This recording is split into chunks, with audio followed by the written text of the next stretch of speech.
राजनीतिक गलियारों में यह चर्चा शुमार है कि दिल्ली पहुंचने का रास्ता यूपी से होकर गुजरता है। मतलब यूपी को जिसने जीत लिया उसकी दिल्ली के कुर्सी पर बैठने की दावेदारी और भी मजबूत हो जाती है। नमस्कार, मैं मनीष उपाध्याय और आप देखना शुरू कर चुके हैं वॉइस इंडिया न्यूज। जी हाँ, यूपी की राजनीति का क्या ही कहना। यूपी की राजनीति की जद्दोजहद बताती है कि यहाँ की राजनेताओं को किस तरीके से 80 लोकसभा सीटें जीतना मुश्किल है, क्योंकि यहाँ की जनता को अपने तरफ खींचना इतना आसान नहीं है और इसकी राजनीति करना इतना आसान भी नहीं है। हालांकि 2014 के बाद तथाकथित विकासवादी सोच आगे बढ़ी है और जाति धर्म संप्रदाय से यहाँ की राजनीति ऊपर उठी है।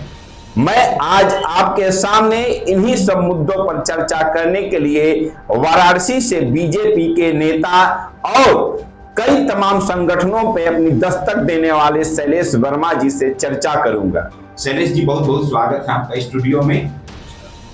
कैसे हैं और क्या चुनावी इस समय संग्राम चल रहा है? बहुत अच्छा है और अभी चुनाव की जो स्थिति पूरे देश में है जी, इसमें सबसे पहले तो कार्यकर्ता हमारे भारतीय जनता पार्टी के हम लोग सभी लोग सरकार में केंद्र की और प्रदेश की नीतियों को जन जन तक पहुंचाने का कार्य कर रहे हैं जी। हमारी सरकार ने इतना काम किया है जी और इतने क्षेत्रों में किया है कि हम अगर उसको कहीं जाकर के बताते हैं जी, लोगों को उससे अवगत कराते हैं तो वो खुद ब खुद इतने खुश और प्रसन्न रहते हैं कि उन्हें लगता है कि नहीं, इस सरकार ने हमारे लिए किया है देश के लिए। जी, कल प्रधानमंत्री जी का आगमन है वाराणसी में और 14 तारीख को नामांकन करेंगे। रूट भी लगभग तय हो चुका है, उस पे क्या है अपना आप लोग विचार? कितने राजनेता आ रहे हैं यहाँ पे और कितने नेता आ रहे हैं? क्योंकि कल हमने देखा अपना कि ये खबर आई थी कि उसमें कई क्रिकेटर और दिग्गज भी शामिल हो गए। अपना कुछ योजनाएं इस पे मंथन हुआ है जी। इस योजना को मूर्त रूप देने के लिए हमारे देश के गृह मंत्री जी और उत्तर प्रदेश के यशस्वी मुख्यमंत्री जी भी आ गए हैं बनारस में और उन्होंने इस पूरे रोड शो का कमान लिया हाथ में। कल प्रधानमंत्री जी का काशी में रोड शो है जी। उस रोड शो में प्रधानमंत्री जी के साथ में भारत के दिग्गज खिलाड़ी और मनोरंजन विभाग से जी, फिल्मी जगत से लोग आ रहे हैं और सबसे बड़ा यहाँ की सारी जनता जनार्दन इस इंतजार में है कि हम अपने लोकप्रिय सांसद और इस देश के प्रधानमंत्री जी का एक झलक पाले। ये सबसे बड़ी चीज है और इसके लिए जिम्मेदारी दी गई है यहाँ के विधायक लोग को, मंत्री लोग को। 11 जगह पॉइंट बनाए गए हैं, लंका से लेकर के और विश्वनाथ जी के मंदिर तक में वहाँ अलग अलग लोगों को जिम्मेदारी दी गई है कि वहाँ से वो लोगों को इकट्ठा करके और प्रधानमंत्री जी का जो रोड शो है उसमें उनकी झलक आराम से वो पावे और अपने सांसद को आशीर्वाद दे कि वो पुनः फिर से प्रधानमंत्री बने। 2014-2019 आपने देखा होगा क्रमशः अपना इस बार नया प्रचलन चला है कि आप देख रहे होंगे कुछ दिनों से कि नामांकन में आने के लोगों को निमंत्रण भी दिया जा रहा है। ये परंपरा 2014 और 2019 में नहीं थी। लोग अपने स्वेच्छा से आए और उसके बाद रोड शो नामांकन में शामिल हुए। ये नई परंपरा का शुरुआत का मंथन क्या है? देखिए, ये मोदी जी का परिवार है जी। परिवार में उनके कार्यक्रम में निमंत्रण देके उनको परिवार का सदस्य बनाने के साथ साथ जी, जो उनकी जन भावनाएं हैं उन जन भावनाओं का आदर किया जा रहा है उनको निमंत्रण देकर के। जी, तो क्या ऐसा माना जाए कि ये निमंत्रण जो जा रहे हैं वो बीजेपी के साथ लोगों को जुड़ने का एक संकेत है? देखिए, बीजेपी के साथ तो यहाँ की सभी जनता जुड़ी हुई है जी और अब की बारी हम लोगों का एक मिशन है जी कि हम यहाँ से प्रधानमंत्री जी को कम से कम 10 लाख वोटों के अंतर से जीत दर्ज कराएंगे। 10 लाख वोट। पिछले बार प्रधानमंत्री जी करीब 6.5 लाख वोट पाए थे और विजयी हुए थे यहाँ से, और बाकी लोगों को मिला लिया जाए तो लगभग वो 10 लाख के अंदर ही रहे होंगे। तो क्या विपक्ष को पूर्ण तरीके से सफाया करने का संकेत है वाराणसी? यहाँ की जनता ने ये मन बना लिया है कि अब की बारी हम प्रधानमंत्री जी को यहाँ बहुत अधिक बम्पर वोटों से विजयी बनाएंगे और उनका जो आशीर्वाद मिल रहा है हम काशी वासियों को आप देखिए, यहाँ पे चौमुखी विकास हो गया, यहाँ पे पार्कों का, नदी का, यहाँ के मंदिर का, यहाँ के सड़क का चहुमुखी विकास हो रहा है। और हर जगह वो सोच रहे हैं, वो देश को आज कहाँ स्थापित कर दिए हैं, जिसकी कल्पना भी विपक्ष के लोगों ने नहीं किया था, पूर्व की सरकारों ने कभी सोचा भी नहीं था कि आज हमारे देश में आप देख लीजिए 85,000 किलोमीटर से अधिक की हाईवे सड़क बन गई है। इन सड़कों के निर्माण से व्यापारियों को बहुत सहूलियत हो रही है। जहाँ पे हमको व्यापार के लिए यहाँ से मऊ, गाजीपुर, बिहार का बॉर्डर देखिए, मोहनिया, सासाराम, औरंगाबाद, जहाँ के सभी लोग वाराणसी में आते थे, उनको 4-4 घंटे, 5-5 घंटे लगते थे। आज मऊ से बनारस 1.25 घंटा लग रहा है, 1.5 घंटा लग रहा है। आज व्यापारी आकर के और यहाँ से सामान की खरीदारी करके जा करके और अपने समय से अपनी दुकान को खोल रहा है। धर्म के क्षेत्र में आप देख लीजिए, चारों धाम को रोड से, रेलवे से और हवाई जहाज की कनेक्टिविटी किया जा रहा है जी। हर मतलब लगभग 10 करोड़ घरों को नल में जल लाने का काम इस सरकार ने किया है। हर जगह शौचालय का निर्माण कराया है। आज हमारा देश आप देख लीजिए कि विदेश नीति ऐसी है कि कोई भी विदेश आज भारत को आंख नहीं दिखा पा रहा है। भारत रक्षा सौदे का निर्यातक बन गया है। प्रधानमंत्री मोदी जी का ये देन है। आज चीनी उत्पादन में भारत नंबर 1 बन गया है। मोबाइल की मैन्युफैक्चरिंग में आज विश्व का दूसरा सबसे बड़ा देश बन गया है। प्रधानमंत्री जी ने चहुओर विकास किया है। आज 5 लाख से ज्यादा सोलर पंप किसानों को दिए गए हैं। व्यापारियों को सबसे बड़ा चीज की जो जरूरत होती है व्यापार में, वो होती है सुरक्षा। आज हमारे उत्तर प्रदेश की बात से शुरू कीजिए। उत्तर प्रदेश में सुरक्षा देखिए कितना अधिक हो गया है। व्यापारी सुरक्षित है, कोई किसी की जमीन कब्जा नहीं कर सकता, कोई रंगदारी नहीं मांग सकता, जल्दी डकैती नहीं कर सकता है। और यहाँ पर दंगा होना तो अब एकदम दूर की कौड़ी हो गई है। व्यापारी सुरक्षित है, आम जनता सुरक्षित है, नौकरी पेशा करने वाले लोग सुरक्षित हैं। आज ट्रांसपेरेंसी है हर जगह, जिसको जो जिस लायक है वो उस पद पर है। तो इस प्रकार के प्रधानमंत्री को हम तो देवतुल्य मानते हैं और यहाँ की जनता जनार्दन उनको फिर से बहुत अधिक मतों से विजयी बनाएगी। इस रणनीति पे हम लोग सब लोग कार्यकर्ता काम कर रहे हैं। सब कुछ सही है, सब कुछ मिल रहा है, रोजगार क्यों गायब है? सबका निजीकरण क्यों हो रहा है? देखिए, रोजगार की बात आप कर रहे हैं। अगर रोजगार न मिलता तो क्या 85,000 किलोमीटर का हाईवे बन जाता बिना रोजगार मिले? रोजगार न मिलता तो लाखों किलोमीटर मेट्रो बन जाता। आज 20 नए शहरों में मेट्रो चल रहा है। विमानन कंपनियां जितनी हैं वो 1000 विमानों की ऑर्डर दे चुकी हैं। आज अगर हमारे देश में जो सर्किल रोड है वो इतनी लाखों किलोमीटर में बन गई है, वहाँ ट्रांसमिशन बिछ गया है, क्या वो रोजगार मिले बिना हो गया है? आज तो रोजगार का ऐसा है कि आज युवाओं को ऐसा ऐसा परियोजनाओं से परिचित कराया जा रहा है, उनके हाथों में आ रहा है, जहां वो खुद 100 लोगों को रोजगार दे रहे हैं। व्यापार में आज लघु उद्योग आप देखिए, कौशल विकास योजना देखिए, उससे कितने लोग जुड़ रहे हैं। आज कारीगरों को बुला करके कौशल विकास योजना के अंतर्गत टूल किट दिया जा रहा है और उनको उनके पैरों पे खड़ा करने का काम कर रही है ये सरकार। और आज सभी लोग खुश हैं। चहुओर आप देखिए, आज 25 करोड़ लोगों को गरीबी से बाहर निकाली है इस सरकार ने 10 साल के अंदर। रोजगार की ही बात कर रहे थे, थोड़ा उसका और विस्तृत हम चर्चा कर लेना चाहते हैं अपना। 2022 में उत्तर प्रदेश टीजीटी पीजीटी का फॉर्म भराया, हायर को फॉर्म भराया, आज तक उसका परीक्षा ही नहीं हुआ। ये पढ़े लिखे युवाओं की बात है। आपने 4 लेन की चर्चा किया, नेशनल हाईवे की बात किया, उसके बाद मेट्रो की बात किया, अपना सब में रोजगार मिला। लेकिन पढ़े लिखे युवा जो थे अपना BA MA BEd PhD करके बैठे हुए, उनके ऊपर और उसके बाद हर विद्यालय में प्राइवेटीकरण, अपना प्राइवेट कॉलेज जितने खुल चुके हैं युवाओं के लिए राह है, लेकिन गवर्नमेंट परियोजना में जाने के लिए कोई राह नहीं। देखिए, सबसे पहले तो देखिए कि विश्वविद्यालय आज हमारे देश में 1000 से ज्यादा हो गए जी। कम से कम 25 नए एम्स मिले। जी। मेडिकल में 1 लाख सीट बढ़ाई गई। हर शहर में मेडिकल कॉलेज खोलने की योजना सरकार की है और खुल रही है, बन रही है। हमारे यहाँ जितने भी निर्माण करने वाली कंपनियां हैं जी, वो आज अपने देश के इंजीनियरों को ले रही है। आप देख लीजिए रुड़की में जी, और अन्य जगह पे जो प्लेसमेंट हो रहा है, जो पहले बच्चे बाहर चले जाते थे अपनी शिक्षा पूरी करके, आज वो भारत में रह रहे हैं। आज उनकी परसेंटेज उठा के देखिए तो 60 से 70% बढ़ गया है अपने देश में।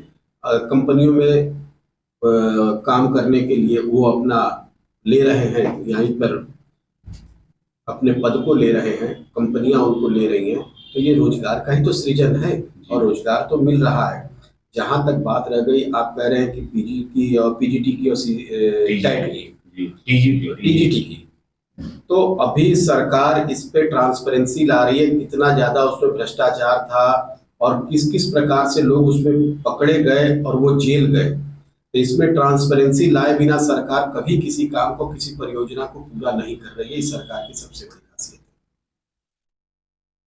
है। इस पर क्या है, ऐसा लगता है ना कि आप लोग विपक्ष के मुद्दों को बंद करना चाहते हैं? विपक्ष के पास तो देखिए, विपक्ष के पास न कोई मुद्दा है, न उनके पास कोई पीएम का चेहरा है, न उनके गठबंधन का कोई स्थायित्व है। वो अपने मुद्दे को नहीं बोल रहे हैं, वो आकर के दूसरे के मुद्दों को बता रहे हैं कि ये यहाँ गलत है, ये यहाँ गलत है, ये ऐसी गलती करेंगे। झूठे प्रचार कर रहे हैं। चाहे वो विपक्ष के किसी नेता को उठा के देख लीजिए, वो अपनी क्यों नहीं बातें कर रहे कि उनकी क्या योजना है, उन्होंने क्या किया था अपने सरकार में। वो क्यों दूसरे की बात कर रहे हैं और दूसरे की गलतियों को गिना रहे हैं। परसों सुप्रीम कोर्ट ने अरविंद केजरीवाल जी को जमानत दे दिया और अरविंद केजरीवाल जी अब पूरी तरीके से चुनावी रण में कूद चुके हैं। कल उन्होंने दिल्ली में अपना रैली भी किया और भाषण भी दिया। उसमें वो पूरी जो है आक्रामक है अपना प्रधानमंत्री नरेंद्र मोदी जी के ऊपर। क्या कहेंगे इस पे?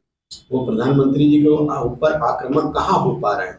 कुछ भी उनके पास मुद्दा नहीं है। अब वो झूठे झूठे आरोप लगाना कि अब प्रधानमंत्री जी प्रधानमंत्री नहीं बनेंगे, जिसकी सफाई जी खुद गृह मंत्री जी ने आकर के दे दिया कि 2029 का भी चुनाव पार्टी ने तय कर लिया है कि हम प्रधानमंत्री श्री नरेंद्र मोदी जी के ही नेतृत्व में लड़ेंगे। और अरविंद केजरीवाल जी को चाहिए वो जाकर के सरेंडर करें और बताएं कि उन्होंने क्या क्या गलतियां की हैं, वो क्या क्या देशद्रोह का काम उन्होंने किया है। वो सारा चीज अब कोर्ट में दूध का दूध पानी का पानी हो जाएगा। उनको अंतरिम बेल मिला है, वो सजा से मुक्ति नहीं मिला है उन्हें, अंतरिम बेल पर वो आए हैं और 30 तारीख को पुनः फिर जेल में जाएंगे। उनके द्वारा किया गया कृत्य कभी देश माफ नहीं करेगा। तो इस पर क्या मुद्दे हैं आपके चुनाव में और आगे क्या विकास की योजनाएं?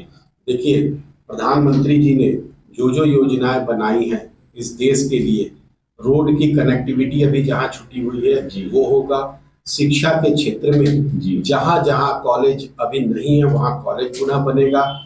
गरीब लोगों को जिस प्रकार से भी उनको आवास मिलना बाकी रह गया, आवास मिलेगा, उनको रोजगार मिलेगा। और प्रधानमंत्री जी खेती के लिए जिस प्रकार से किसानों को उनका ऋण माफ किए हैं, उनको सोलर पंप प्रदान किए हैं, आगे भी उस पर काम होगा। और समाज के अंतिम व्यक्ति तक सरकार की योजनाओं को पहुंचाया जाएगा और सरकारी योजनाओं से उनको लाभान्वित करते हुए उनको अपने पैरों पे खड़ा किया जाएगा। इस देश को सशक्त बनाने का जो सपना मोदी जी ने देखा है विश्व गुरु बनाने का, वो बनकर रहेगा। इस बार वाराणसी में कांग्रेस से अजय राय जी चुनाव लड़ रहे हैं और एक नारा लग रहा है जहां अजय है वहीं विजय। इस पे कौन सी नई बात है? वो तो पीछे 2 बार भी चुनाव लड़े और वो देखिए तीसरे पर थे। अब की बारी उनकी क्या पोजीशन होगी? उनके पार्टी के जो सबसे बड़े नेता थे बनारस के, वो आज हमारे साथ खड़े। पूर्व सांसद डॉक्टर राजेश मिश्र। तो इस बार क्या लगता है, लड़ाई स्थानीय बनाम बाहरी है या एकदम बिल्कुल बाहर एक तरफा लड़ाई है? ये तो हमारे देश के यशस्वी प्रधानमंत्री जी वाराणसी से चुनाव लड़ते, ये हम लोगों का सौभाग्य है, यहाँ की जनता का सौभाग्य है। और उन्होंने वाराणसी को आज इस काबिल कर दिया है कि पर्यटक की होड़ लगी हुई है काशी में आने के लिए, यहाँ रोजगारों का सृजन हो गया है। तो ये तो हमारे लिए सौभाग्य बाहरी का और यहाँ के स्थानीय का कोई मुद्दा ही नहीं रह गया है। यहाँ विपक्ष इसको मुद्दा मान रहा है। विपक्ष को मैं एक चीज कहना चाहूंगा, वो जनहित की बात करना शुरू कर दे, जनता के हित के लिए उनकी क्या योजना है इसको बताना शुरू करे, तो शायद जनता का मुंह उनकी तरफ शायद बढ़े। और जब तक वो जनहित की बात नहीं करेंगे तब तक वो खड़े नहीं हो पाएंगे। वो प्रधानमंत्री जी के लिए तो कब्र खोदने की तक बात कर रहे हैं।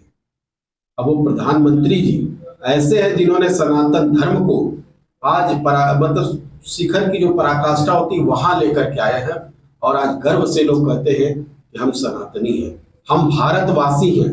आज देख लीजिए पूरे देश में विकास की जो लहर बह रही है, और चारों तरफ कोई ऐसा क्षेत्र नहीं जहां आप कह सकते हैं कि सरकार की नजर नहीं है और वहां विकास नहीं हो रहा है।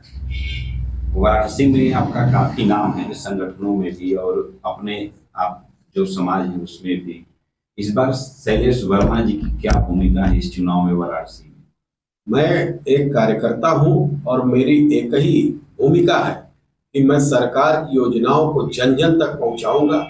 जो सरकार से लाभार्थी रहे उनके पास तक पहुंच करके और उनसे यही कहूंगा कि ये सरकार जिस प्रकार से काम कर रही है जो उचित है उसको आप जन जन तक आप भी पहुंचाइए, और इस समूह को इतना बड़ा कर दीजिए कि विपक्ष एकदम धाराशाही हो जाए। एक इस समय मुद्दा चल रहा है कि चुनाव से पहले जो है ओम प्रकाश राजभर जी बीजेपी में सम्मिलित हुए, उससे पहले भी थे, पार्टी छोड़कर सपा में चले गए विधानसभा चुनाव में, फिर लोकसभा चुनाव आए तो पलटी मार के बीजेपी में आए, फिर चुनाव खत्म होते क्या फिर हटाने की उम्मीद है या अपने से हटने वाले? क्योंकि ये रहा है अपना, अगर वो जीतते हैं तो भी जो है उनके लिए खतरा, हारते हैं तो भी खतरा। जीतते हैं तो मंत्री पद की मांग करेंगे बीजेपी से केंद्र में, हारते हैं तो पूरा ठेकरा जो बीजेपी के ऊपर छोड़ेंगे। तो ऐसी क्या उम्मीद है? देखिए जहां तक क्योंकि उनका लड़का घोसी से चुनाव लड़ा है, अरविंद राजभर जी, डॉक्टर अरविंद राजभर जी चुनाव लड़ रहे हैं जी। वो एक बहुत ही पढ़े लिखे जी, डबल पीएचडी है जी, और सॉफ्टवेयर के वो बहुत अच्छे जानकार इंजीनियर हैं जी। उनको घोसी की जनता सर माथे पे ली हुई है जी, उनको विजयी बनाएगी, ये पूर्ण विश्वास है। ये इंडिया जो एनडीए गठबंधन है जी, इस गठबंधन के तहत पूरी की पूरी शक्ति वहां लगाई गई है। ओम प्रकाश राजभर जी की जहां तक बात है, वो अपने समाज के हित के लिए लगातार प्रयासरत रहते हैं, लड़ते रहते हैं, और जहां उन्हें लगता है कि हमारे समाज का भला होगा, हमारे समाज की, वहां वो उस समय उनको लगता है तो जाते हैं। लेकिन जब उन्हें लगा कि नहीं और पार्टियों में उनके समाज का और उनके क्षेत्रीय लोगों का कहीं भला नहीं होने वाला है, तब उन्हें भाजपा में आना पड़ा। और भाजपा में पूर्ण रूप से अब आश्वस्त हैं तो उनके समाज का, उनके क्षेत्र का पूर्ण विकास करने में भाजपा उनका सहयोग करेगी। वो पूर्ण आस्था के साथ, पूरे विश्वास के साथ वो आज भारतीय जनता पार्टी में हैं और उत्तर प्रदेश सरकार में कैबिनेट मंत्री हैं। और उनके सुपुत्र डॉक्टर अरविंद राजभर जी उसी से पूरे मनोयोग से चुनाव लड़ रहे हैं। प्रधानमंत्री जी की उपलब्धियों को वो जन जन तक पहुंचाने का कार्य कर रहे हैं, और प्रधानमंत्री जी की में उनकी पूरी आस्था है कि प्रधानमंत्री जी इस देश को चहुमुखी विकास करते हुए विश्व गुरु बनाएंगे।